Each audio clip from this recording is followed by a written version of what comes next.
Order! Order! You are an incorrigible delinquent at times. Behave yourself, man! It was a homophobic attack which shocked many across Britain. Two women who say they were assaulted as they travelled home on a London night bus, deciding to speak out because they said it was a moral obligation. This needs to stop. Tonight, our reporter Minnie Stevenson has spoken to the couple about how they've been coping since. She began by asking them what happened that night. We must have kissed or something. There are some moments I don't really remember. The thing was that these guys, they saw we were together. They started making some really aggressive comments about us being lesbians and sexual positions and making stuff with their hands and claiming that we should kiss so they could watch. It's been over 2 weeks now. I'm trying to take kind of like an analytical and objective approach when I'm looking at how it's affecting me and saying, okay, you know, it might have these mental health side effects, it might manifest this way, and so I'm trying to observe myself and look at changes in myself and my reactions to things. Are you angry? Yeah, but it was,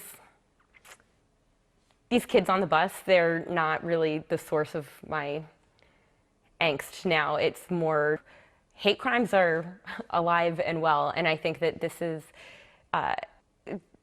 it's not a surprise, and it's that we have gotten a lot of attention for it, doesn't mean that it's not happening elsewhere. Now, as you say, there are lots of homophobic attacks on LGBTQ people around the world and in Britain. Why do you think your particular attack has caught so much attention? What do you think it is specifically about this case? The picture is very striking. It's a violent picture, and so I think it was circulated for the shock value, but it is a picture of two white women who were very tidily packaged into sympathetic victims. Both very forthcoming about the fact that this wasn't just a homophobic attack, but it was a misogynistic attack. What is it that's particularly toxic about that combination, do you think? I would say that, first of all, it was an attack towards women, and then after homosexual women. Because the first thing that happened that night was they watching us or seeing us as sexual objects. Mm-hmm. So they thought we were there to entertain them, mm-hmm. you know? So in that case, we were objects for them.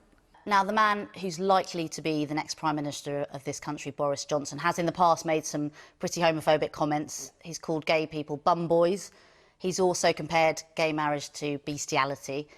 How would you feel about him being in charge?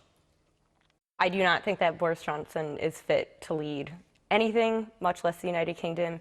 But given that he has made some misogynistic and homophobic comments in the past, do you think that that's particularly problematic? Yes, but I think it is also very much aligned with the global political climate of today. He is not the only one ascending to power with his views and his ideologies. So he is but one person in a growing climate. What do you think this says about society, that you can be attacked on a bus? First of all, as accepting as a society that we have problems. There are really violent attacks towards women, towards people from the LGBT community. And the thing is that this escalated to a level that, okay, it is huge. But the minor attacks are every day. I wonder, do you still feel safe to go out at night after? You do? Yeah. Mm-hmm. Completely? You're never kind of scanning the environment now, or? I've always been scanning the environment, even before this. This attack, it did not leave me feeling less confident. If anything, I am more physically confident in myself because I know that I will stand up for myself. Have you ever, after this attack, in terms of showing affection, will you still always hold hands in the street?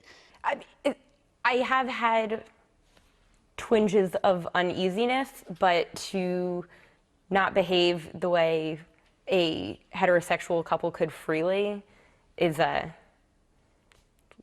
letting people get you down. So. I've been getting